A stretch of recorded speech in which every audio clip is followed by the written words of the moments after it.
Guys, welcome back to my channel.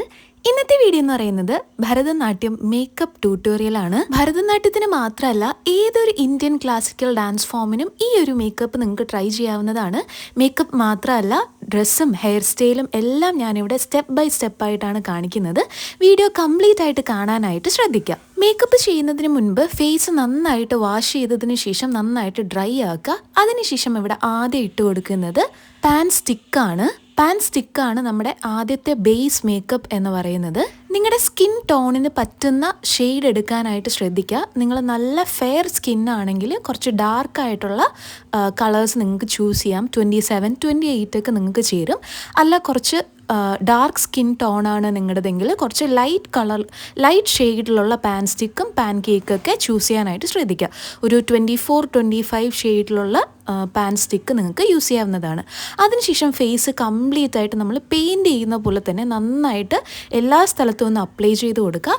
അതിനുശേഷം ഒരു blender use ചെയ്തിട്ട് നന്നായിട്ട് നമുക്ക് ബ്ലെൻഡ് ചെയ്ത് കൊടുക്കാം. ഒരു കാര്യം ശ്രദ്ധിക്കേണ്ടത്, ഈ ഒരു മേക്കപ്പ് നമ്മൾ യൂസ് ചെയ്യുമ്പോൾ നമ്മുടെ ഫേസിൽ മാത്രമല്ല എല്ലാ പ്രൊഡക്ട്സും നമ്മുടെ കഴുത്തിലും കൂടെ യൂസ് ചെയ്യാനായിട്ട് ശ്രദ്ധിക്കുക. പ്രത്യേകിച്ച് ഈ ഒരു ബേസ് മേക്കപ്പിൽ നമ്മൾ ചെയ്യുന്ന 3 കാര്യങ്ങളാണ്.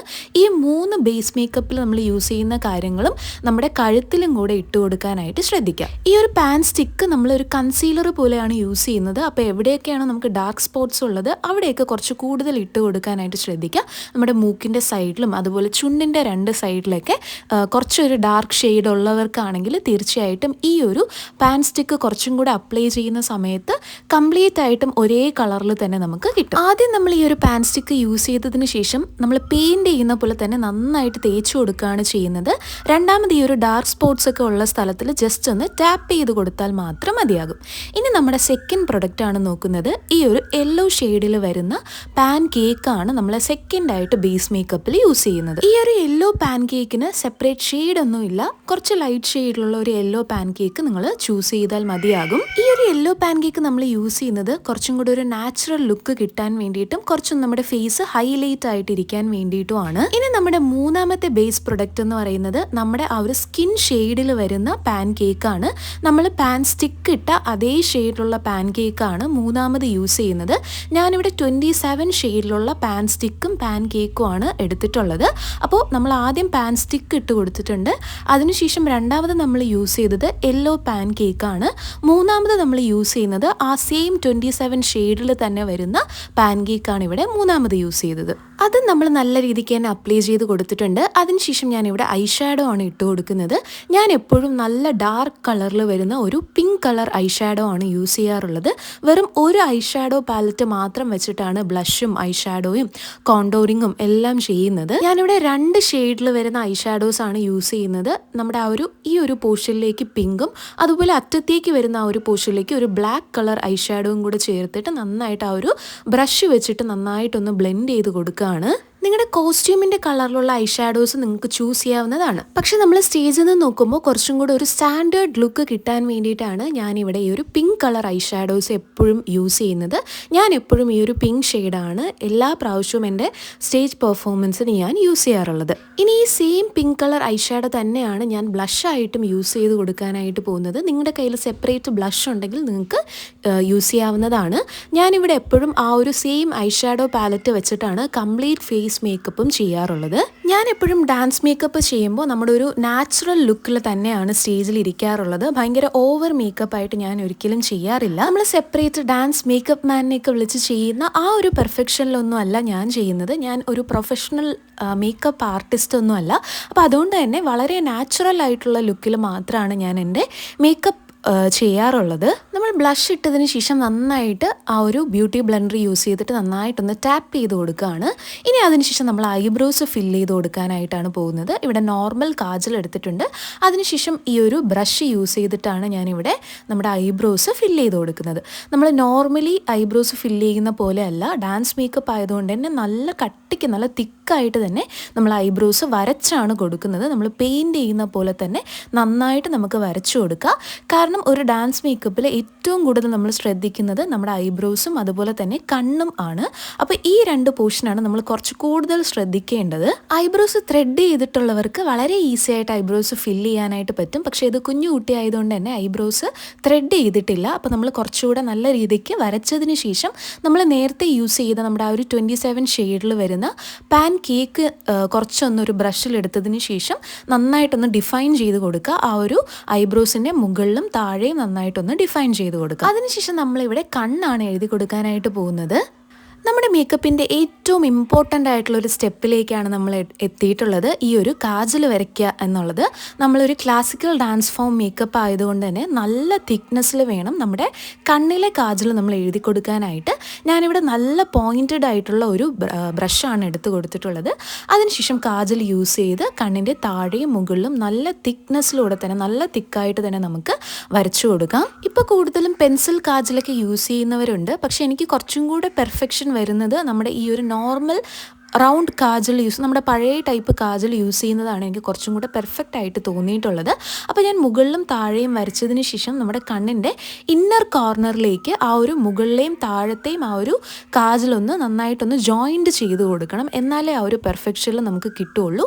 ആ ഒരു ഇന്നർ കോർണറിലേക്ക് നമ്മുടെ കണ്ണിൻ്റെ ആ ഒരു മുകളിൽ നമ്മൾ വരച്ച പോർഷനും അതുപോലെ താഴെ വരച്ച ആ ഒരു പോർഷനും കൂടെ നന്നായിട്ടൊന്ന് ജോയിൻ ചെയ്ത് കൊടുക്കാം. നിങ്ങൾ കാജൽ ചൂസ് ചെയ്യുമ്പോൾ വാട്ടർ പ്രൂഫായിട്ടുള്ള കാജൽ എടുക്കാനായിട്ട് ശ്രദ്ധിക്കുക. ഇല്ലെങ്കിൽ കുറച്ചൊന്ന് വിയർക്കുന്ന സമയത്ത് കാജൽ നന്നായിട്ട് സ്പ്രെഡ് ആകാനുള്ള ചാൻസ് ഉണ്ട്. അതിനുശേഷം നമ്മൾ ഇവിടെ വാലാണ് ഇട്ട് കൊടുക്കുന്നത്. നമുക്ക് ഏതൊരു ഡാൻസ് മേക്കപ്പിനും ഏറ്റവും കൂടുതൽ ആവശ്യമുള്ള ഒരു സാധനമാണ് നമ്മൾ വിങ് ഇട്ടിട്ട് കണ്ണ് വരയ്ക്കുന്നത്. അപ്പോൾ ആദ്യം ഒന്ന് ഔട്ട്ലൈൻ ചെയ്തതിന് ശേഷം രണ്ട് കണ്ണിലും നമുക്ക് ഒരേ രീതിക്ക് വിങ് വരണം. അപ്പോൾ അതുകൊണ്ട് തന്നെ കറക്റ്റായിട്ട് നമുക്ക് രണ്ട് കണ്ണിലും നല്ല തിക്നെസ്സിലൂടെ തന്നെ കരി വരച്ചു കൊടുക്കാം. അതിനുശേഷം ആ ഒരു ബ്രഷിൻ്റെ ബാക്ക് പോർഷൻ വെച്ചിട്ട് സെയിം കാജൽ യൂസ് ചെയ്തിട്ട് തന്നെ ഒരു കുഞ്ഞു പൊട്ടൊന്ന് വെച്ച് കൊടുക്കുകയാണ്. അതിൻ്റെ മുകളിലേക്ക് ഒരു മെറൂൺ കളറിൽ വരുന്ന റൗണ്ട് പൊട്ടും കൂടെ ഞാൻ വെച്ച് കൊടുത്തിട്ടുണ്ട്. നിങ്ങൾക്ക് ഏത് രീതിക്കുള്ള പൊട്ട് വേണമെങ്കിലും വെച്ച് കൊടുക്കാം. കുറച്ച് വലിയ രീതിക്കുള്ള പൊട്ട് വെച്ച് കൊടുക്കാനായിട്ട് ശ്രദ്ധിക്കുക. ഗോബി പൊട്ടോ അല്ലെങ്കിൽ ഇതുപോലെ റൗണ്ട് പൊട്ടോ അല്ലെങ്കിൽ ഈ റൗണ്ട് പൊട്ടിൻ്റെ മേലെ എന്തെങ്കിലും കളേഴ്സൊക്കെ യൂസ് ചെയ്തിട്ട് നിങ്ങൾക്ക് ഏത് രീതിക്ക് വേണമെങ്കിലും പൊട്ട് സ്റ്റൈൽ ചെയ്യാവുന്നതാണ്. അതിനുശേഷം നോസ് ഒന്ന് ഷാർപ്പാകാനായിട്ട് നോസ് കട്ട് ചെയ്ത് കൊടുക്കുകയാണ്. അതിന് വേണ്ടി ഞാൻ നേരത്തെ എടുത്തിട്ടുള്ള ആ ഒരു ഐഷാഡോയിലെ ഒരു ബ്രൗൺ ഷെയ്ഡ് ഐഷാഡോ എടുത്തതിന് ശേഷം മൂക്കിൻ്റെ രണ്ട് സൈഡും നന്നായിട്ടൊന്ന് വരച്ചു കൊടുക്കുകയാണ്. അതിനുശേഷം കൈ വെച്ചിട്ട് നന്നായിട്ടൊന്ന് ടാപ്പ് ചെയ്ത് കൊടുക്കാം. ഇനി നമ്മൾ വരച്ചു കൊടുത്ത ആ ഒരു മൂക്കിൻ്റെ കറക്റ്റ് സെൻറ്റർ പോർഷനിലേക്ക് നമ്മുടെ ആ ഒരു വൈറ്റ് കളർ ഐഷാഡോ, ഒരു ഷിമ്മറി ആയിട്ടുള്ള ഐഷാഡോ നമുക്ക് ഹൈലൈറ്റർ ആയിട്ട് നമുക്ക് യൂസ് ചെയ്യാവുന്നതാണ്. ഇങ്ങനെ നോസ് കട്ട് ചെയ്യുന്ന സമയത്ത് നമ്മുടെ മൂക്ക് കുറച്ചും കൂടെ ലോങ് ആയിട്ടും നല്ല സ്ലിം ആയതുപോലെയും ഇരിക്കും. അതിന് വേണ്ടിയിട്ടാണ് നമ്മൾ ഈ ഒരു നോസ് കട്ട് യൂസ് ചെയ്യുന്നത്. ഇനി ഞാൻ നേരത്തെ യൂസ് ചെയ്ത ആ ഒരു സ്പഞ്ച് യൂസ് ചെയ്തിട്ട് തന്നെ ജസ്റ്റ് ഒന്ന് ഫേസ് ഒന്നും കൂടെ ഒന്ന് ടച്ച് ചെയ്ത് കൊടുക്കുകയാണ്.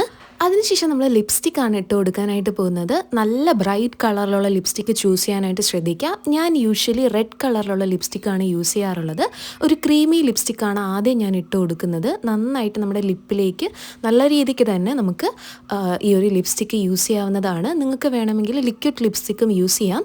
ഞാൻ എപ്പോഴും ആദ്യം ഒരു ക്രീമി ലിപ്സ്റ്റിക്ക് യൂസ് ചെയ്തതിന് ശേഷം അതിൻ്റെ മുകളിലേക്കാണ് ഒരു ലിക്വിഡ് ലിപ്സ്റ്റിക്ക് യൂസ് ചെയ്യാറുള്ളത്. നിങ്ങളുടെ കയ്യിൽ ലിപ്പ് ലൈനർ ഉണ്ടെങ്കിൽ ലിപ്പ് ലൈനർ യൂസ് ചെയ്തതിന് ശേഷം ലിപ്സ്റ്റിക്ക് ഇട്ട് കൊടുക്കാവുന്നതാണ്. ഞാനിവിടെ ലിപ്പ് ലൈനൊന്നും ചെയ്യുന്നില്ല. ആദ്യമേ ലിപ്സ്റ്റിക്കാണ് ഇട്ട് കൊടുക്കുന്നത്. ഇനി ആ ഒരു സെയിം ലിപ്സ്റ്റിക്ക് തന്നെ യൂസ് ചെയ്തതിന് ശേഷം ഒരു ബ്ലഷ് പോലെ ഒന്നും കൂടെ ഞാനൊന്ന് ഇട്ട് കൊടുക്കുകയാണ്. ആ ഒരു സെയിം ലിപ്സ്റ്റിക്ക് തന്നെ ഇതുപോലെ ഒന്ന് ബ്ലഷായിട്ടും കൂടെ ഒന്ന് ഇട്ട് കൊടുക്കുകയാണ്. കാരണം ആ ഒരു റെഡ് കളർ നമ്മൾ ഇടുന്ന സമയത്ത് കുറച്ചും കൂടെ ഫേസ് ഒന്ന് ബ്രൈറ്റ് ആയിട്ട് തന്നെ നിൽക്കും. നമ്മൾ ഈ ഒരു സ്പഞ്ച് യൂസ് ചെയ്യുന്ന സമയത്ത് നമ്മുടെ ബേസ് മേക്കപ്പ് ഒന്നും പോകാതെ നിങ്ങൾ ശ്രദ്ധിക്കുക. നല്ല സോഫ്റ്റായിട്ട് തന്നെ ഒന്ന് ടാപ്പ് ചെയ്ത് കൊടുക്കാനായിട്ട് ശ്രദ്ധിക്കുക. ഇല്ലെങ്കിൽ നമ്മൾ ബേസായിട്ട് ഇട്ട് കൊടുത്ത ആ ഒരു മേക്കപ്പ് കംപ്ലീറ്റ് ആയിട്ട് ഇളകിപ്പോകും. അങ്ങനെ നമ്മുടെ മേക്കപ്പ് ഏകദേശം കംപ്ലീറ്റ് ആയിട്ടുണ്ട്. വളരെ കുറച്ച് പ്രൊഡക്ട്സ് മാത്രം യൂസ് ചെയ്തിട്ടാണ് നമ്മൾ ഈ ഒരു മേക്കപ്പ് ചെയ്തിട്ടുള്ളത്. ഒരു സിമ്പിളായിട്ടുള്ള ലുക്കാണ്. പക്ഷേ സ്റ്റേജിൽ നല്ല ഭംഗിയുണ്ടാവും. ഒരു നാച്ചുറൽ ലുക്കിൽ തന്നെ നമ്മുടെ ഫേസ് ഉണ്ടാകും. ഞാൻ ഇടയ്ക്ക് പറയാൻ വിട്ടുപോയ ഒരു കാര്യം, നമ്മൾ ഈ പൊട്ട് വയ്ക്കുന്ന സമയത്ത് ആ ഒരു പൊട്ടിൻ്റെ ബാക്ക് സൈഡിൽ കുറച്ചൊരു ഗം തേച്ച് ഒരു പശ തേച്ചതിന് ശേഷം മാത്രം വയ്ക്കുക. കാരണം നമ്മുടെ നോർമൽ ആ ഒരു പൊട്ടിൻ്റെ പശ ഒത്തിരി സമയം ഇരിക്കത്തില്ല, നമ്മൾ ഇത്രയും മേക്കപ്പ് ഇട്ടിരിക്കുന്നത് കൊണ്ട് തന്നെ. അതുപോലെ നിങ്ങൾ മൂക്കുത്തിയൊക്കെ വെച്ച് കൊടുക്കുന്നുണ്ടെങ്കിൽ ഇതുപോലത്തെ നോർമൽ നമ്മൾ പ്രസ് ചെയ്യുന്ന മൂക്കുത്തിയാണെങ്കിൽ കുഴപ്പമില്ല. പക്ഷേ നിങ്ങൾ ഒട്ടിക്കുന്ന മൂക്കുത്തിയാണ് എടുക്കുന്നതെങ്കിൽ നല്ല രീതിക്ക് പശ തേച്ചതിന് ശേഷം മാത്രം മൂക്കുത്തി വയ്ക്കാനായിട്ട് ശ്രദ്ധിക്കുക. അങ്ങനെ നമ്മുടെ മേക്കപ്പ് ഒക്കെ കഴിഞ്ഞിട്ടുണ്ട്. അതിനുശേഷം ഇവിടെ ഹെയർ സ്റ്റൈലാണ് ചെയ്തു കൊടുക്കാനായിട്ട് പോകുന്നത്. ഇനി നമ്മൾ ചെയ്യുന്നത് കംപ്ലീറ്റ് ഭരതനാട്യം ലുക്കാണ്. മേക്കപ്പ് നമുക്ക് ഏതൊരു ഡാൻസ് ഫോമിലും നമുക്ക് ആ ഒരു മേക്കപ്പ് യൂസ് ചെയ്യാവുന്നതാണ്. ഭരതനാട്യം, മോഹിനിയാട്ടം, കുച്ചിപ്പുടി അങ്ങനെ ഏതൊരു ക്ലാസിക്കലോ സെമി ക്ലാസിക്കലോ ആയിട്ടുള്ള ഡാൻസ് മേക്കപ്പിന് നമുക്ക് ഈ ഒരു മേക്കപ്പ് യൂസ് ചെയ്യാവുന്നതാണ്. പക്ഷേ ഇനി കാണിക്കുന്ന ഹെയർ സ്റ്റൈൽ നമ്മുടെ ഭരതനാട്യം ഹെയർ സ്റ്റൈലാണ്. ഈ ഒരു ഹെയർ സ്റ്റൈൽ ചെയ്യാനായിട്ട് നമ്മൾ സെൻറ്റർ പാർട്ടീഷനാണ് എടുത്തിട്ടുള്ളത്. അതിനുശേഷം നന്നായിട്ട് മുടി നന്നായിട്ട് ചീകി കൊടുക്കുക. ഇനി നമ്മൾ ഒരു ലോ പോണിറ്റെയിലാണ് കെട്ടിക്കൊടുക്കുന്നത്. കെട്ടുന്ന സമയത്ത് ഒരു ചരട് യൂസ് ചെയ്ത്, ഒരു ബ്ലാക്ക് ചരട് യൂസ് ചെയ്ത്, കുറച്ച് കട്ടിക്കുള്ള ഒരു ബ്ലാക്ക് ചരട് യൂസ് ചെയ്ത് ഒരു ലോ പോണിറ്റെയിൽ നമുക്ക് കെട്ടിക്കൊടുക്കാം. നമ്മൾ മുടിയൊക്കെ കെട്ടുന്ന സമയത്ത് നന്നായിട്ട് തന്നെ ടൈറ്റ് ചെയ്ത് കെട്ടാനായിട്ട് ശ്രദ്ധിക്കുക. ഇല്ലെങ്കിൽ നമ്മൾ ഒത്തിരി സമയം വെയിറ്റ് ചെയ്തിട്ടാണ് നമ്മൾ പ്രോഗ്രാം ചെയ്യുന്നത് എന്നുണ്ടെങ്കിൽ നമ്മുടെ മുടിയൊക്കെ ലൂസായി പോകാനുള്ള ചാൻസ് ഉണ്ട്. അപ്പോൾ അതുകൊണ്ട് തന്നെ നല്ല മുറുക്കി തന്നെ നമ്മുടെ ഈ ഒരു ചരടൊക്കെ യൂസ് ചെയ്ത് കെട്ടുക. അതിനുശേഷം നമ്മളിവിടെ തിരുപ്പൻ എടുത്ത് കൊടുത്തിട്ടുണ്ട്. ആ ഒരു ലോ പോണിറ്റെയിലിൻ്റെ പുറത്തൂടെയാണ് ഈ ഒരു തിരുപ്പൻ നമ്മൾ കെട്ടിക്കൊടുക്കുന്നത്. തിരുപ്പൽ ഇതുപോലെ ചരടുണ്ട്. അപ്പോൾ ആ ഒരു ചരട് വെച്ചിട്ട് നമുക്ക് ആ ഒരു നമ്മുടെ ഒറിജിനൽ മുടിയിലേക്കൊന്ന് നമുക്ക് കെട്ടിക്കൊടുക്കാം. അതിനുശേഷം നമ്മൾ നോർമലി പിന്നുന്ന പോലെ തന്നെ 3 ആയിട്ട് നമ്മുടെ മുടീനെ ഡിവൈഡ് ചെയ്തിട്ടുണ്ട്. അതിലേക്ക് നമ്മുടെ ഈ ഒരു തിരുപ്പനും കൂടെ വെച്ചതിന് ശേഷം നമുക്ക് നന്നായിട്ടൊന്ന് പിന്നിക്കൊടുക്കാം. അപ്പോൾ ഈ കുട്ടിയുടെ മുടി എന്ന് പറയുന്നത് നല്ല സ്ട്രെയിറ്റ് ആണ്. അത് മാത്രമല്ല ഈ ഒരു തിരുപ്പൻ്റെ ഇടയിൽ കൂടെ മുടിയൊക്കെ ഇങ്ങനെ ഊരി വരുന്ന ടൈപ്പ് ഓഫ് ഒരു മുടിയാണ്. നമ്മൾ ഇടയ്ക്കൊരു പ്രോഗ്രാം ചെയ്ത സമയത്തും ഇതുപോലെ നമ്മുടെ തിരുപ്പൻ്റെ സൈഡിൽ കൂടെ മുടി ഇങ്ങനെ ഇളകി വരുന്നുണ്ടായിരുന്നു. അപ്പോൾ ഇതുപോലെ മുടിയുള്ള കുട്ടികളാണെങ്കിൽ നന്നായിട്ട് പിന്നിയതിന് ശേഷം നമ്മുടെ ആ ഒറിജിനൽ മുടിയും നമ്മൾ തിരുപ്പൻ വെച്ച ആ ഒരു പോർഷനിലെ മുടിയും കൂടെ ചേർത്ത് വെച്ചിട്ട് ഒരു സെപ്പറേറ്റ് ഒരു ചരട് യൂസ് ചെയ്ത് നന്നായിട്ട് കെട്ടിക്കൊടുക്കാനായിട്ട് ശ്രദ്ധിക്കുക. അപ്പോൾ ഞാനിവിടെ ജസ്റ്റ് ഒരു പകുതി വരെ ഒന്ന് പിന്നി കൊടുത്തിട്ടുണ്ട്. അപ്പോൾ ആ സമയത്ത് തന്നെ നമ്മുടെ ആ ഒരു കുട്ടിയുടെ ഒറിജിനൽ മുടി ഇതുപോലെ ഊരി വരുന്നുണ്ട്. അപ്പോൾ അതൊന്ന് ഹൈഡ് ചെയ്യാൻ വേണ്ടിയിട്ട് നല്ല കട്ടിയുള്ളൊരു ചരട് യൂസ് ചെയ്തിട്ട് നമ്മുടെ ആ ഒരു ഒറിജിനൽ മുടിയും തിരുപ്പനും കൂടെ ചേർത്ത് വെച്ചിട്ട് ഇതുപോലെ നന്നായിട്ടൊന്ന് കെട്ടിക്കൊടുക്കുകയാണ്. ഇങ്ങനെ ചെയ്യുമ്പോൾ നല്ല രീതിക്ക് തന്നെ നല്ല സ്ട്രോങ് ആയിട്ട് തന്നെ നമ്മുടെ ഹെയർ അങ്ങനെ തന്നെ ഇരുന്നോളും. ഇനി നമ്മൾ നോർമലി പിന്നുന്ന പോലെ തന്നെ ആ ഒരു തിരുപ്പൻ്റെ അറ്റം വരെയും നമുക്ക് നല്ല രീതിക്ക് തന്നെ പിന്നിക്കൊടുക്കാം. നിങ്ങളുടെ ഹൈറ്റ് അനുസരിച്ച് നീളമുള്ള തിരുപ്പൻ വാങ്ങിക്കാനായിട്ട് ശ്രദ്ധിക്കുക. ഇതുപോലെ കുഞ്ഞു കുട്ടികളാണെങ്കിൽ വലിയ നീളമുള്ള തിരുപ്പൻ്റെ ഒന്നും ആവശ്യമില്ല. പക്ഷെ നിങ്ങൾക്ക് നല്ല ഹൈറ്റുള്ള ആളുകളാണെങ്കിൽ കുറച്ചും കൂടെ ലെങ്ത് ഉള്ള തിരുപ്പൻ വാങ്ങിക്കാനായിട്ട് ശ്രദ്ധിക്കുക. കാരണം എന്നാലും നമുക്ക് സ്റ്റേജിൽ കാണുമ്പോൾ നല്ല ഭംഗി ഉണ്ടാകുകയുള്ളൂ. തീരെ കുഞ്ഞു തിരുപ്പനാണെങ്കിൽ വളരെ കുഞ്ഞായിട്ടേ നമ്മുടെ ഹെയർ ഇരിക്കുകയുള്ളൂ. അപ്പോൾ അതിനുശേഷം നമ്മൾ കുഞ്ചലമാണ് വെച്ച് കൊടുക്കുന്നത്. നമ്മുടെ ഒരു 1/4 പോർഷൻ പിന്നിയതിന് ശേഷം കുഞ്ചലവും കൂടെ വെച്ചതിന് ശേഷം ഇതുപോലെ പിന്നിക്കൊടുക്കുകയാണ്. അതിനുശേഷം ലാസ്റ്റ് കുറച്ച് മുടി ഇതുപോലെ നമുക്ക് ബാക്കി വരുന്നുണ്ട്. അതൊന്ന് തിരുപ്പലിലേക്ക് ഇതുപോലെ ഒന്ന് ചുറ്റിയതിന് ശേഷം ഒരു സെപ്പറേറ്റ് ഒരു ചരട് യൂസ് ചെയ്തിട്ട് നന്നായിട്ടൊന്ന് ചുറ്റി കെട്ടിക്കൊടുക്കാം. അവിടെ അറ്റത്ത് കുറച്ച് ചരട് ബാക്കി നിൽക്കുന്നത് ആ ഒരു തിരുപ്പൻ്റെയാണ്. അപ്പോൾ അത് നമ്മൾ ഈ ഒരു ചരട് യൂസ് ചെയ്ത് കംപ്ലീറ്റ് ആയിട്ട് കെട്ടിയതിന് ശേഷം ആ ഒരു തിരുപ്പൻ്റെ ചരട് നമുക്ക് ബാക്കിലേക്ക് ഒന്ന് ചുറ്റി വെച്ചതിന് ശേഷം ഒരു സ്ലൈഡ് വെച്ചാൽ മാത്രം മതി. അപ്പോൾ അത് ഇതുപോലെ നല്ല കട്ടിക്ക് തന്നെ നല്ല രീതിക്ക് തന്നെ നമുക്ക് ആ ഒരു തിരുപ്പനും നമ്മുടെ ആ ഒരു കുഞ്ചലവും കൂടെ ചേർത്ത് വെച്ചിട്ട് കെട്ടിക്കൊടുക്കണം. ഇല്ലെങ്കിൽ പെട്ടെന്ന് തന്നെ ആ ഒരു കുഞ്ചലം ഊരി വരാനുള്ള ചാൻസ് ഉണ്ട്. അപ്പോൾ നല്ല ഒരു കട്ടിയുള്ള ഒരു ചരട് യൂസ് ചെയ്തിട്ട് ഒത്തിരി ചുറ്റിയതിന് ശേഷം മാത്രം നല്ല മുറുക്കി തന്നെ കെട്ടാനായിട്ട് ശ്രദ്ധിക്കുക. അതിനുശേഷം ഒരു സിസേഴ്സ് യൂസ് ചെയ്തിട്ട് ഇതുപോലെ ഇളകി നിൽക്കുന്ന നമ്മൾ നേരത്തെ കെട്ടിക്കൊടുത്ത ആ ഒരു ചരടിൻ്റെ ആ ഒരു പോർഷനൊക്കെ പുറത്ത് കാണുന്ന ആ ഒരു പോർഷനൊക്കെ നമുക്ക് കട്ട് ചെയ്ത് കൊടുക്കാവുന്നതാണ്. ഇപ്പം നമ്മുടെ ഹെയറിൻ്റെ ഏകദേശം പണികൾ കഴിഞ്ഞിട്ടുണ്ട്. ഇനി നമ്മൾ സ്ലൈഡൊക്കെയാണ് യൂസ് ചെയ്യുന്നത്. നല്ല കട്ടിയുള്ള കുറച്ച് നീളമുള്ള ഈർക്കൽ സ്ലൈഡ് യൂസ് ചെയ്യാനായിട്ട് ശ്രദ്ധിക്കുക. നമ്മൾ നേരത്തെ കെട്ടിക്കൊടുത്ത ആ ഒരു ചരട് ഞാൻ കംപ്ലീറ്റ് ആയിട്ട് ബാക്കിലേക്ക് വെച്ചിട്ട് ഒരു സ്ലൈഡ് കുത്തി കൊടുത്തിട്ടുണ്ട്. ഇനി ഇതുപോലെ ഇളകി വരുന്ന മുടിയുള്ള കുട്ടികൾക്ക് ഇതുപോലെ സൈഡിലേക്ക് നന്നായിട്ട് വലിച്ചതിന് ശേഷം 2-3 സ്ലൈഡ് വെച്ച് കൊടുക്കാനായിട്ട് ശ്രദ്ധിക്കുക. ഇല്ലെങ്കിൽ നമ്മൾ ഓർണമെൻറ്റ്സ് ഒക്കെ ഇട്ടതിന് ശേഷം മുടി സൈഡിൽ നിന്നൊക്കെ ഇളകി വരാനുള്ള ചാൻസ് ഉണ്ട്. പ്രത്യേകിച്ച് ഈ ഷാമ്പു ഒക്കെ യൂസ് ചെയ്ത് കുളിച്ചിട്ടാണ് നമ്മൾ മുടി കെട്ടാനായിട്ട് വരുന്നത് എന്നുണ്ടെങ്കിൽ കുറച്ച് സമയം കഴിയുമ്പോൾ മുടിയെല്ലാം നന്നായിട്ട് ഇളകി വരും. അപ്പോൾ നല്ല രീതിക്ക് തന്നെ സ്ലൈഡ് വയ്ക്കാനായിട്ട് ശ്രദ്ധിക്കാം. ഇനി നമ്മൾ ഓർണമെൻറ്റ്സ് ആണ് യൂസ് ചെയ്യാനായിട്ട് പോകുന്നത്. ആദ്യം ഇവിടെ നെറ്റിച്ചുട്ടിയാണ് വെച്ച് കൊടുക്കുന്നത്. നമ്മുടെ ലെയർ വരുന്ന നെറ്റിച്ചുട്ടിയല്ല, സിംഗിൾ നെറ്റിച്ചുട്ടിയാണ് ഇവിടെ യൂസ് ചെയ്യുന്നത്. ഈ ഒരു ഓർണമെൻറ്റ്സിലെല്ലാം ചരട് യൂസ് ചെയ്ത് കെട്ടാനായിട്ട് ശ്രദ്ധിക്കുക. അപ്പോൾ ഞാനിവിടെ ഫ്രണ്ടിലേക്ക് ആ ഒരു പോർഷനിലേക്ക് ചരട് കെട്ടി കൊടുത്തിട്ടുണ്ട്. അതിനുശേഷം ബാക്കിലേക്ക് നന്നായിട്ട് മുറുക്കി നമുക്ക് കെട്ടിക്കൊടുക്കാം. നമ്മൾ ഓർണമെൻറ്റ്സിലൊക്കെ സ്ലൈഡ് മാത്രം വെച്ചാൽ നമ്മൾ കളിക്കുന്ന സമയത്ത് ഇതെല്ലാം ഊരി വരും. അപ്പോൾ അതുകൊണ്ട് തന്നെ സ്ലൈഡും അതുപോലെ സെപ്പറേറ്റ് ചരടും കൂടെ വെച്ച് കെട്ടാനായിട്ട് നിങ്ങൾ ശ്രദ്ധിക്കുക. അതുപോലെ ഡാൻസ് മേക്കപ്പിന് വരുമ്പോൾ കുട്ടികൾ ചെയ്യുന്ന ഒരു തെറ്റാണ്, ഭയങ്കരമായിട്ട് ഷാമ്പൂ തേച്ച് പറപ്പിച്ചിട്ടായിരിക്കും വരുന്നത്. അപ്പോൾ അത്രയൊന്നും നമ്മൾ ഷാമ്പൂ യൂസ് ചെയ്യേണ്ട കാര്യമില്ല. അധികം ഓയിലില്ലാത്തൊരു ഹെയർ ആയിരുന്നാൽ മാത്രം മതി. ഒത്തിരി നമ്മൾ ഷാമ്പൂ ഒന്നും യൂസ് ചെയ്ത് നമ്മുടെ ഹെയർ വാഷ് ചെയ്യേണ്ട ആവശ്യമില്ല. അപ്പോൾ നമ്മൾ നെറ്റിച്ചുട്ടി വെച്ചതിന് ശേഷം സൂര്യനും ചന്ദ്രനുമാണ് വെച്ച് കൊടുക്കുന്നത്. അപ്പോൾ ആ ഒരു സൂര്യനും ചന്ദ്രനിലും ഇതുപോലെ സെപ്പറേറ്റ് ചരട് യൂസ് ചെയ്ത് കെട്ടിക്കൊടുക്കുക. അതിനുശേഷം നമ്മുടെ ആ ഒരു പൊസിഷൻ വച്ചതിന് ശേഷം ബാക്കിലേക്ക് വെച്ചിട്ട് നന്നായിട്ടൊന്ന് ചരട് വെച്ച് കെട്ടിക്കൊടുക്കാം. നമ്മുടെ ചന്ദ്രൻ്റെ ആ ഒരു പോർഷൻ വരുന്നത് ലെഫ്റ്റ് സൈഡിലും സൂര്യൻ വരുന്നത് റൈറ്റ് സൈഡിലുമാണ്. ഇത് സെൽഫി ക്യാമറ ആയതുകൊണ്ടാണ് തിരിഞ്ഞു കാണുന്നത്. അതിനുശേഷം നമ്മളിവിടെ ചൂടാമണിയാണ് വെച്ചു കൊടുക്കുന്നത്. യൂഷ്വലി നമ്മുടെ ഈ ഒരു പോർഷനിലേക്ക് വടയാണ് നമ്മൾ വെച്ചു കൊടുക്കാറുള്ളത്. പക്ഷേ ഏറ്റവും എളുപ്പം എന്ന് പറയുന്നത് ഈ ഒരു ചൂടാമണി വെക്കുന്നതാണ്. നമ്മുടെ ഓർണമെൻറ്റ്സിൻ്റെ കൂടെ നമുക്ക് വാങ്ങിക്കാൻ കിട്ടുന്ന ഒരു സാധനമാണിത്. അതും നമുക്ക് ചരട് യൂസ് ചെയ്തതിന് ശേഷം നമ്മുടെ മുടിയുടെ അകത്തുകൂടെ ചരടെടുത്ത് ഇതുപോലെ ഒന്ന് മുറുക്കി കെട്ടിക്കൊടുത്ത് ഒരു സ്ലൈഡും കൂടെ വെച്ച് കൊടുത്താൽ മാത്രം മതിയാകും.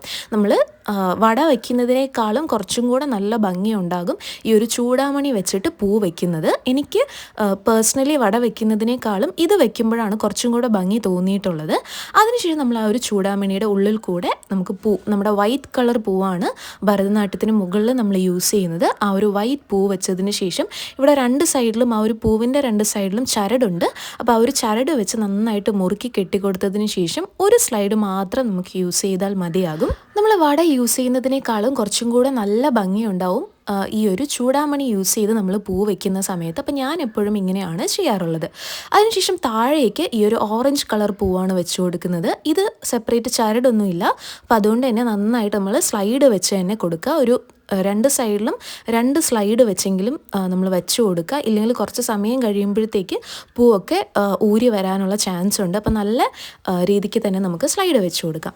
ഇനി അതിനുശേഷം അതിൻ്റെ പുറത്തുകൂടെ നമുക്ക് ഈ ഒരു വൈറ്റ് കളർ പൂവും കൂടെ വെച്ച് കൊടുക്കാം. ഈ ഒരു വൈറ്റ് കളർ പൂവ് വെക്കുന്നത് നമ്മുടെ ആ ഒരു ഫ്രണ്ട് പോർഷനിൽ നിന്ന് നമുക്ക് കാണാൻ വേണ്ടിയിട്ടാണ്. അപ്പോൾ നമ്മുടെ ചെവിയുടെ ഏകദേശം അടുത്തേക്ക് വെച്ചിട്ട് ആ ഒരു പൂവിലേക്ക് സ്ലൈഡ് വെച്ച് കൊടുക്കാനായിട്ട് ശ്രദ്ധിക്കാം. ഇപ്പോൾ നിങ്ങളുടെ കയ്യിലുള്ള വൈറ്റ് പൂവ് വളരെ ചെറുതാണ് എന്നുണ്ടെങ്കിൽ രണ്ട് വൈറ്റ് പൂവ് നിങ്ങൾക്ക് യൂസ് ചെയ്യാവുന്നതാണ്. നമുക്ക് ഫ്രണ്ടിൽ നിന്ന് നോക്കുന്ന സമയത്ത് ആ ഒരു പൂവ് നന്നായിട്ട് കാണണം. അപ്പോൾ ആ രീതിക്ക് ആയിരിക്കണം നിങ്ങൾ നിങ്ങളുടെ ഹെയറിലേക്ക് പൂ വെച്ച് കൊടുക്കേണ്ടത്. അപ്പോൾ ഇതാണ് നമ്മുടെ ഹെയർ സ്റ്റൈല്. ഏകദേശം നമ്മുടെ ഹെയർ സ്റ്റൈല് കഴിയാറായിട്ടുണ്ട്. ഇനി നമ്മൾ ഓർണമെൻറ്റ്സിലുള്ള ബാക്കി സാധനങ്ങളാണ് ഇടുന്നത്. ഇവിടെ കമ്മലാണ് അടുത്ത് ഇട്ട് കൊടുക്കുന്നത്. നമ്മുടെ ജിമിക്കിയും മാട്ടിയും കൂടെ വരുന്ന കമ്മലാണ്. നന്നായിട്ടൊന്ന് പ്രസ് ചെയ്ത് കൊടുക്കുക. ആണി ലൂസാണ് എന്നുണ്ടെങ്കിൽ 2 ആണി ഇട്ട് കൊടുക്കുക. ഇല്ലെങ്കിൽ നിങ്ങളുടെ കയ്യിലുള്ള റബ്ബറിൻ്റെ ഒരു പോർഷൻ ഒന്ന് കട്ട് ചെയ്തതിന് ശേഷം നമ്മുടെ ആ ഒരു ആണിയിലേക്കൊന്ന് വെച്ച് കൊടുക്കുക. നല്ല ടൈറ്റായിട്ട് തന്നെ കമ്മലിൻ്റെ ആണി വെച്ച് കൊടുക്കാനായിട്ട് ശ്രദ്ധിക്കുക. അതിനുശേഷം നമ്മുടെ ആ ഒരു മാട്ടി മുകളിലേക്ക് വെച്ചതിന് ശേഷം 2 സ്ലൈഡ് വെച്ചിട്ട് നന്നായിട്ട് മുറുക്കി തന്നെ സ്ലൈഡ് വെച്ച് കൊടുക്കാനായിട്ട് ശ്രദ്ധിക്കുക. 2 സ്ലൈഡ് വെച്ച് നമുക്കത് സെക്യൂർ ചെയ്ത് കൊടുക്കാം. ഇനി അതേപോലെ തന്നെ ഇപ്പുറത്തെ സൈഡ് നമ്മൾ വെച്ച് കൊടുക്കുകയാണ്. വളരെ സിമ്പിളായിട്ട് ചെയ്യാൻ പറ്റിയിട്ടുള്ള ഒരു ഭരതനാട്യം ഹെയർ സ്റ്റൈൽ ലുക്കാണിത്. നമ്മൾ യൂഷ്വലി ചെയ്യുന്ന ഭരതനാട്യം ഹെയർ സ്റ്റൈൽ തന്നെയാണ്. ഇപ്പോൾ നിങ്ങൾ കുഞ്ഞു കുഞ്ഞു പ്രോഗ്രാംസ് ആണ് ചെയ്യുന്നത് എന്നുണ്ടെങ്കിൽ ഈ ഒരു ചൂടാമണി വെക്കേണ്ട ആവശ്യമില്ല. വെറുതെ മുടി പിന്നിയിട്ടതിന് ശേഷം പൂ വെച്ചാൽ മാത്രം മതിയാകും. ഇതൊരു സ്കൂളിലൊരു ഫംഗ്ഷൻ ആയതുകൊണ്ടാണ് ഞാനിവിടെ മുകളിൽ ചൂടാമണി വെച്ച് പൂ വെച്ച് കൊടുത്തിട്ടുള്ളത്. നിങ്ങൾ സെപ്പറേറ്റ് വടയൊന്നും വെക്കേണ്ട ഒരു ആവശ്യവും ഇല്ല. അതിനുശേഷം നമുക്കിവിടെ നെക്ലസ് ഇട്ട് കൊടുക്കാം. നെക്ലസ് ഇട്ടതിന് ശേഷം നന്നായിട്ടൊന്ന് വലിച്ച് നമ്മുടെ ആ ഒരു കഴുത്തിനോട് ചേർത്ത് വെച്ചിട്ടാണ് നമ്മൾ നെക്ലസ് ഇട്ട് കൊടുക്കേണ്ടത്. ഇനി നമ്മുടെ കോസ്റ്റ്യൂമാണ് ഇട്ട് കൊടുക്കാനായിട്ട് പോകുന്നത്. ഇത് നമ്മുടെ ഭരതനാട്യം കോസ്റ്റ്യൂം എങ്ങനെയാണ് ഇടുന്നത് എന്നുള്ളതാണ് ഇനി ഞാൻ കാണിക്കാനായിട്ട് പോകുന്നത്. ആദ്യം നമ്മൾ ബ്ലൗസ് ഇട്ട് കൊടുത്തിട്ടുണ്ട്. ബ്ലൗസ് നല്ല ലൂസ് ആയതുകൊണ്ട് തന്നെ അകത്തേക്ക് പിന്നൊക്കെ വെച്ചതിന് ശേഷമാണ് ഞാനിവിടെ ഇട്ട് കൊടുത്തിട്ടുള്ളത്. അപ്പോൾ നിങ്ങൾ നേരത്തെ നിങ്ങളുടെ ഡ്രസ്സൊക്കെ ഒന്ന് ഇട്ട് നോക്കുക. പ്രത്യേകിച്ച് ബ്ലൗസ് നല്ല രീതിക്ക് നിങ്ങളുടെ ആ ഒരു ബോഡിക്ക് കറക്റ്റ് കറക്റ്റായിട്ട് തന്നെ ഒന്ന് അടിക്കാനായിട്ട് ശ്രദ്ധിക്കുക, സ്റ്റിച്ച് ചെയ്തെടുക്കാനായിട്ട് ശ്രദ്ധിക്കുക. അതിനുശേഷം ഞാനിവിടെ ഫ്രണ്ടിലേക്ക് വരുന്ന ആ ഒരു സാരി പോർഷനാണ് വെച്ച് കൊടുക്കുന്നത്. നമ്മുടെ ആ ഒരു ഷോൾഡറിലേക്ക് ആദ്യം ഒരു പിൻ വെച്ച് കൊടുക്കുക. അതിനുശേഷം ഈ ബാക്കി വരുന്ന ഈ ഒരു ഫാബ്രിക് നന്നായിട്ട് വലിച്ചതിന് ശേഷം നമ്മുടെ ബ്ലൗസിനോട് ചേർത്ത് വെച്ചിട്ട് പിൻ വെച്ച് കൊടുക്കുക. നമ്മുടെ ഈ ഒരു പിന്നൊക്കെ അകത്തേക്ക് വെക്കേണ്ട ആവശ്യമില്ല, കാരണം നമ്മൾ സ്റ്റേജിൽ നിന്ന് നോക്കുമ്പോൾ ഈ ഒരു പിന്നൊന്നും ഒരിക്കലും പുറത്ത് കാണാറില്ല. അപ്പോൾ അതുകൊണ്ട് തന്നെ പുറത്ത് വെച്ചാലും വേറെ പ്രശ്നങ്ങളൊന്നും ഇല്ല. അതിനുശേഷം നമ്മുടെ ഈ ഒരു ചെസ്റ്റ് പോർഷനിലേക്ക് ഒരു പിൻ വെച്ച് കൊടുക്കുകയാണ്. നന്നായിട്ട് വലിച്ചു പിടിച്ചതിന് ശേഷം പിൻ വെക്കാനായിട്ട് ശ്രദ്ധിക്കുക. അതിനുശേഷം അതിൻ്റെ താഴെ ബ്ലൗസിനോട് ചേർത്ത് വെച്ചിട്ട് ഒന്ന് പിൻ ചെയ്ത് കൊടുക്കുകയാണ്. ഇത് സെൽഫി ക്യാമറ ആയതുകൊണ്ടാണ് ഈ ഒരു സാരി പോർഷൻ തിരിഞ്ഞിരിക്കുന്നത്. ശരിക്കും നമ്മുടെ നോർമൽ ലെഫ്റ്റ് സൈഡിൽ തന്നെയാണ് ഈ ഒരു സാരി പോർഷൻ വരുന്നത്. അപ്പം ഞാൻ അവിടെയും പിൻ വെച്ച് കൊടുത്തിട്ടുണ്ട്.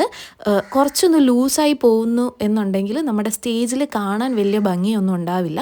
അപ്പോൾ നമ്മുടെ ഡാൻസ് കോസ്റ്റ്യൂംസ് എപ്പോഴും നല്ല ടൈറ്റായിട്ട് തന്നെ വയ്ക്കാനായിട്ട് ശ്രദ്ധിക്കുക, എന്നാലേ സ്റ്റേജിൽ കാണാനായിട്ട് നല്ല ഭംഗി ഉണ്ടാവുള്ളൂ. ഇനി ഈ ഒരു പോർഷനിലേക്കും നമുക്ക് ആ ഒരു ബ്ലൗസിനോട് ചേർത്ത് വെച്ചിട്ട് നമുക്ക് പിൻ വെച്ച് കൊടുക്കാം. പിന്നെ നമ്മൾ പുറത്തേക്ക് വെച്ചാലും കുഴപ്പമൊന്നുമില്ല, അകത്ത് വെച്ചാലും വേറെ പ്രശ്നങ്ങളും ഒന്നുമില്ല. ബ്ലൗസും സാരിയും ഇട്ടതിന് ശേഷം നമ്മൾ മൂന്നാമത് ഇടാൻ പോകുന്നത് ഈ ഒരു പാൻറ്റാണ്. പാൻസ് നോർമലി നമ്മൾ പാൻറ് ഇടുന്ന പോലെ തന്നെ നമുക്ക് പാൻസ് ഇട്ട് കൊടുക്കാം. അതിനുശേഷം ഈ ഒരു പാൻസിൻ്റെ ഉള്ളിലേക്കാണ് നമ്മൾ നേരത്തെ ഇട്ട ആ ഒരു പോർഷൻസ്, ആ ഒരു സാരിയുടെ ബാക്കി വരുന്ന പോർഷൻസൊക്കെ അതിൻ്റെ ഉള്ളിലേക്ക് നമ്മൾ ടക്കിൻ ചെയ്ത് കൊടുക്കണം. ഈ ഒരു സാരിയുടെ പോർഷനിൽ കുറച്ച് ചരടൊക്കെ വരുന്നുണ്ട്, നമുക്ക് ബാക്കിലേക്കും ഫ്രണ്ടിലേക്കൊക്കെ കെട്ടാൻ വേണ്ടിയിട്ടുള്ള ചരടൊക്കെ വരുന്നുണ്ട്. പക്ഷേ അതിൻ്റെ ആവശ്യമൊന്നുമില്ല, കാരണം നമ്മൾ അതിന് പകരമാണ് പിൻ വെച്ച് കൊടുത്തിട്ടുള്ളത്. അപ്പോൾ നമ്മൾ ഈ കെട്ടുന്ന സമയത്ത് നമ്മുടെ ഒരു ബോഡി ഷേപ്പ് കുറച്ചൊന്ന് മാറും. അപ്പോൾ അതുകൊണ്ട് തന്നെ ഞാൻ ഒരിക്കലും ആ ഒരു ഡാൻസ് ഡ്രസ്സിൻ്റെ കൂടെ വരുന്ന ആ ഒരു ചരട് കെട്ടാറില്ല, അതിന് പകരം നല്ല രീതിക്ക് പിൻ വെച്ച് കൊടുക്കാറാണ് ഉള്ളത്. അതിനുശേഷം ആ ഒരു സാരിയുടെ കംപ്ലീറ്റ് ഫാബ്രിക്കും ഈ ഒരു പാൻറ്റിൻ്റെ ഉള്ളിലേക്കാക്കി ടക്കിൻ ചെയ്ത് കൊടുക്കാം. അതിനുശേഷം നമ്മുടെ ഒരു പാൻറ്റ് നല്ല രീതിക്ക് മുറുക്കി തന്നെ കെട്ടിക്കൊടുക്കുക. നിങ്ങൾ കെട്ടിക്കൊടുക്കുന്ന സമയത്ത് നമുക്ക് ഇരിക്കാൻ പറ്റുന്നുണ്ടോ എന്നുള്ളതൊക്കെ നോക്കിയതിന് ശേഷം വേണം ഈ ഒരു പാൻസൊക്കെ നമ്മൾ കെട്ടിക്കൊടുക്കാൻ. നല്ല മുറുക്കി തന്നെ കെട്ടിക്കൊടുക്കുക, കാരണം ഒത്തിരി സമയം നമ്മൾ ഡാൻസിന് വേണ്ടിയിട്ട് നമ്മൾ ചിലവഴിക്കും. അപ്പോൾ അതുകൊണ്ട് തന്നെ നല്ല മുറുക്കി കെട്ടാനായിട്ട് ശ്രദ്ധിക്കാം. കെട്ടിയതിന് ശേഷം ഇങ്ങനെ കുറച്ച് ചുരുക്കായിട്ട് വരാറുണ്ട്, അതൊന്ന് സൈഡിലേക്കൊന്ന് ആക്കി കൊടുക്കാം. അപ്പോൾ അങ്ങനെ ചെയ്യുമ്പോൾ നമ്മുടെ ബോഡി കുറച്ചും കൂടെ ഈ ഒരു താഴോട്ടുള്ള പോർഷൻ കുറച്ചും കൂടെ വണ്ണമുള്ളതുപോലെ നമുക്ക് ഫീൽ ചെയ്യിപ്പിക്കും. അപ്പോൾ അതുകൊണ്ട് തന്നെ ആ ഒരു ചുരുക്ക് നമ്മൾ കെട്ടിയതിന് ശേഷം വരുന്ന ആ ഒരു ചുരുക്ക് രണ്ട് സൈഡിലേക്കൊന്ന് ആക്കി കൊടുക്കാം. ഇനി ഒരു പാൻറ്റിൻ്റെ ഏറ്റവും ലാസ്റ്റ് വരുന്ന പോർഷനിൽ ഇങ്ങനെ ഓപ്പൺ ആയിട്ടാണ് കിടക്കുന്നത്. അത് ഞാൻ വീഡിയോയിൽ എടുക്കാനായിട്ട് ശ്രദ്ധിക്കാതെയാണ് ഞാനിവിടെ ചെയ്തുകൊണ്ടിരിക്കുന്നത്. അപ്പോൾ ആ ഒരു അറ്റത്ത് ഇങ്ങനെ ഓപ്പണായിട്ട് വരുന്ന ഒരു പോർഷനിലേക്ക് 2 പിൻ വെച്ച് കൊടുക്കുക. 2 കാലിലും 2 പിൻ വെച്ച് കൊടുക്കാനായിട്ട് ശ്രദ്ധിക്കുക. പ്രത്യേകിച്ച് നമ്മുടെ ആ ഒരു ഡ്രസ്സിൻ്റെ ആ ഒരു സൈഡിൽ തന്നെ ഹുക്ക് കൊടുത്തിട്ടുണ്ട്. പക്ഷെ നമ്മൾ ഹുക്ക് മാത്രം ഇട്ട് കൊടുക്കുകയാണെങ്കിൽ നമ്മൾ കളിക്കുന്ന സമയത്ത് അത് ഊരി വരും. അപ്പോൾ അതുകൊണ്ട് തന്നെ ഹുക്ക് ഇട്ടതിന് ശേഷം 2 പിൻ വെച്ച് സെക്യൂർ ചെയ്ത് കൊടുക്കാനായിട്ട് ശ്രദ്ധിക്കുക. അപ്പോൾ 2 സൈഡ് നമ്മൾ ആ ഒരു പാൻസിൻ്റെ പിൻ വെച്ച് കൊടുക്കുന്നുണ്ട്. പിൻ വെച്ചതിന് ശേഷം നമ്മൾ ഡാൻസ് കോസ്റ്റ്യൂമിൻ്റെ ബാക്കി സാധനങ്ങളാണ് ഇട്ട് കൊടുക്കുന്നത്. നമ്മൾ ഈ ഫ്രണ്ടിലേക്ക് വരുന്ന ഈ ഒരു പ്ലീറ്റ്സ് വരുന്ന ഈ ഒരു സാധനമാണ് അതിനുശേഷം നമ്മൾ ഇട്ട് കൊടുക്കേണ്ടത്. പാൻസ് ഇട്ടതിന് ശേഷം ഇതാണ് നമ്മൾ നാലാമതായിട്ട് ഇട്ട് കൊടുക്കുന്നത്. ഇതും ചരട് നമുക്ക് നല്ല മുറുക്കി തന്നെ കെട്ടിക്കൊടുക്കാം. ബാക്കിലേക്ക് ഇങ്ങനെ വലിച്ചതിന് ശേഷം നല്ല മുറുക്കി നമുക്ക് ചരട് കെട്ടിയതിന് ശേഷം ഈ ഒരു ചരടും പാൻസിൻ്റെ ഉള്ളിലേക്ക് ടക്കിൻ ചെയ്ത് കൊടുക്കാനായിട്ട് ശ്രദ്ധിക്കാം.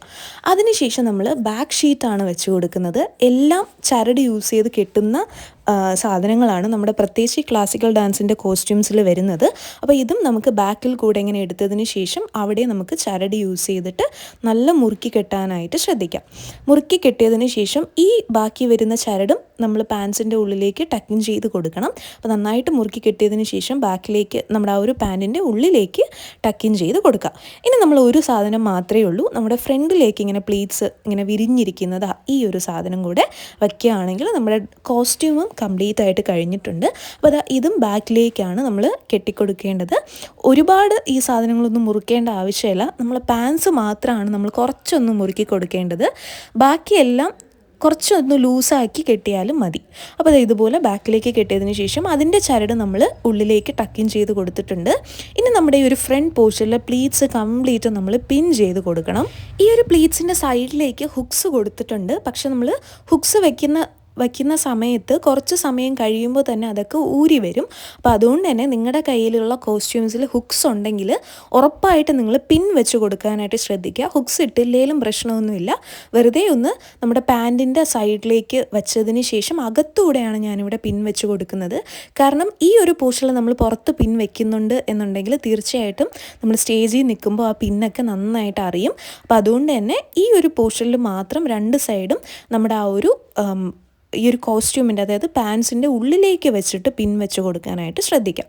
ഇപ്പോഴത്തെ നമ്മുടെ കോസ്റ്റ്യൂംസൊക്കെ തയ്ക്കുന്ന സമയത്ത് നമുക്ക് വെൽക്രോമായിട്ട് തന്നെ കിട്ടുന്നുണ്ട്. ജസ്റ്റ് ഒന്ന് ഒട്ടിച്ചാൽ മാത്രം മതിയാകും. അങ്ങനത്തെ കോസ്റ്റ്യൂമാണ് നിങ്ങളുടെ കയ്യിൽ ഉള്ളത് എന്നുണ്ടെങ്കിൽ നിങ്ങൾ സെപ്പറേറ്റ് പിന്ന് വെക്കേണ്ട ആവശ്യമില്ല. ഏറ്റവും ലാസ്റ്റ് ഒരു പിൻ മാത്രം വെച്ച് കൊടുത്താൽ മതിയാകും. പക്ഷേ ഇത് കംപ്ലീറ്റ് ഹുക്സാണ്, നമ്മുടെ പഴയ മോഡലിൽ വരുന്ന ഡ്രസ്സാണ്. അപ്പോൾ അതുകൊണ്ട് തന്നെ കംപ്ലീറ്റ് നിങ്ങൾ പിൻ വെച്ച് കൊടുക്കുക. നിങ്ങളുടെ കയ്യിൽ ഈ ഒരു കോസ്റ്റ്യൂം ഇടുന്ന സമയത്ത് ഒത്തിരി പിന്നിൻ്റെ ആവശ്യമുണ്ട്. അപ്പോൾ നിങ്ങളുടെ കയ്യിൽ എത്ര പിന്നുണ്ടോ അത്രയും പിൻ എടുത്തിട്ട് വേണം നിങ്ങൾ കോസ്റ്റ്യൂമിന് ഇടാനായിട്ട് വരേണ്ടത്. ഒരു സൈഡ് തന്നെ 4 അല്ലെങ്കിൽ 5 പിൻ വരെ നമ്മൾ വയ്ക്കാറുണ്ട്. അപ്പോൾ എന്നാൽ മാത്രമേ നല്ല രീതിക്ക് നമ്മൾ അരമണ്ടലോ മുഴുമണ്ടലോ ഒക്കെ ഇരിക്കുന്ന സമയത്ത് നല്ല കവറായിട്ട് ഇരിക്കുകയുള്ളൂ. അപ്പോൾ നമ്മുടെ കോസ്റ്റ്യൂം ഏകദേശം കഴിയാറായിട്ടുണ്ട്. ഈ ഒരു പിൻ മാത്രം വെച്ച് കൊടുക്കുന്നതാണ് ഒരു കുറച്ച് പണി എന്ന് പറയുന്നത്. ബാക്കിയെല്ലാം നമുക്ക് വളരെ പെട്ടെന്ന് ചെയ്യാൻ പറ്റുന്നതാണ്. നിങ്ങൾ പുതിയ കോസ്റ്റ്യൂംസ് ഒക്കെ തയ്ക്കുന്നവരാണെങ്കിൽ വെൽക്രോം യൂസ് ചെയ്ത് ഈ ഒരു പ്ലീറ്റ്സ് വരുന്ന ഈ ഒരു പോർഷനിൽ വയ്ക്കാനായിട്ട് ശ്രദ്ധിക്കുക. അങ്ങനെ ചെയ്യുമ്പോൾ വളരെ ഈസി ആയിട്ട് വളരെ പെട്ടെന്ന് നമുക്ക് കോസ്റ്റ്യൂം ഇട്ട് കഴിയും. ഇതുപോലത്തെ പഴയ ടൈപ്പാണ് നമ്മൾ എടുക്കുന്നത് എന്നുണ്ടെങ്കിൽ നമ്മൾ പിന്ന് വെച്ച് ഒത്തിരി സമയം നമുക്ക് വേസ്റ്റ് ആകും. അപ്പോൾ അതുകൊണ്ട് തന്നെ നിങ്ങൾ പുതിയ ഡ്രസ്സ് തയ്ക്കുന്നവരാണെങ്കിൽ വെൽക്രോം യൂസ് ചെയ്തിട്ടുള്ള ഡ്രസ്സ് തയ്ക്കാനായിട്ട് ശ്രദ്ധിക്കുക. അപ്പോൾ അത്രയേ ഉള്ളൂ. നമ്മുടെ കോസ്റ്റ്യൂംസ് നമ്മൾ ഇട്ട് കഴിഞ്ഞിട്ടുണ്ട്. ഇനി നമ്മുടെ ഓർണമെൻറ്റ്സിൻ്റെ ബാക്കി മാത്രം നമുക്ക് ഇട്ടാൽ മതിയാകും. നിങ്ങൾ നെക്ലസും അതുപോലെ വലിയ മാലയൊക്കെ ഇടുന്ന സമയത്ത് ആ ഒരു മാലയുടെ ബാക്ക് പോർഷനിൽ ഒരു പിന്നോ അല്ലെങ്കിൽ ആ ഒരു ബാക്കി വരുന്ന ആ ഒരു ചരടിൻ്റെ ആ ഒരു പോർഷൻ ഒന്ന് ജസ്റ്റ് ഒന്ന് കെട്ടി ബാക്കിലേക്ക് വെച്ച് കൊടുക്കാനായിട്ട് ശ്രദ്ധിക്കുക. ചിലപ്പോൾ നമ്മൾ കളിക്കുന്ന സമയത്ത് ഈ മാല ഊരി കുറച്ചൊന്ന് ലൂസായി താഴോട്ട് വരാനുള്ള ചാൻസ് ഉണ്ട്. അപ്പോൾ നമ്മൾ ആ ഒരു ബാക്കി വരുന്ന ആ ഒരു പോർഷൻ ജസ്റ്റ് ബാക്കിലേക്ക് വെച്ചിട്ട് ഒരു ചെറിയൊരു കെട്ടിട്ട് കൊടുക്കുക. കടുങ്കെട്ടൊന്നും ഇട്ട് കൊടുക്കരുത്. ഇളക്കാൻ പറ്റുന്ന രീതിക്കുള്ള ഒരു വളരെ സോഫ്റ്റായിട്ടുള്ളൊരു കെട്ടൊന്ന് ഇട്ട് കൊടുക്കാം. അപ്പോൾ ഞാനിവിടെ നെക്ലസും വലിയ മാലയും ഇട്ട് കൊടുത്തിട്ടുണ്ട്. ഇനി ആ ഒരു വലിയ മാലയുടെ 2 പോർഷനിൽ നമ്മൾ പിൻ വെച്ച് കൊടുക്കണം. അതിനുശേഷം ഗോൾഡൻ കളർ വളയും കൂടെ ഇട്ട് കൊടുത്തിട്ടുണ്ട്. അപ്പോൾ ഇത്രയേ ഉള്ളൂ നമ്മുടെ കംപ്ലീറ്റ് ലുക്ക്. നമ്മുടെ ഒരു പാൻ കേക്ക് കയ്യിലും കൂടെ ഞാൻ ഇട്ട് കൊടുത്തിട്ടുണ്ടായിരുന്നു. അത് കാണിക്കാനായിട്ട്, അത് ഞാൻ വീഡിയോ എടുക്കാനായിട്ട് മറന്നുപോയതാണ്. അപ്പോൾ ഇനി നമുക്ക് വളരെ സിമ്പിളായിട്ട് നമ്മുടെ മേക്കപ്പും ഹെയർ സ്റ്റൈലും കോസ്റ്റ്യൂം ഒക്കെ ചെയ്യാനായിട്ട് പറ്റും. അപ്പോൾ നിങ്ങൾക്ക് ഈ ഒരു വീഡിയോ ഹെൽപ്ഫുള്ളായി എന്ന് വിശ്വസിക്കുന്നു. ഈ ഒരു വീഡിയോ നിങ്ങൾക്ക് ഇഷ്ടമായിട്ടുണ്ടെങ്കിൽ ലൈക്ക്, ഷെയർ, സബ്സ്ക്രൈബ് ചെയ്ത് സപ്പോർട്ട് ചെയ്യുക. അപ്പോൾ ഇതുപോലുള്ള അടിപൊളി വീഡിയോസായിട്ട് നമുക്ക് ഇനിയും കാണാം. അപ്പോൾ നമുക്കിനി അടുത്ത വീഡിയോയിൽ കാണാം. Bye!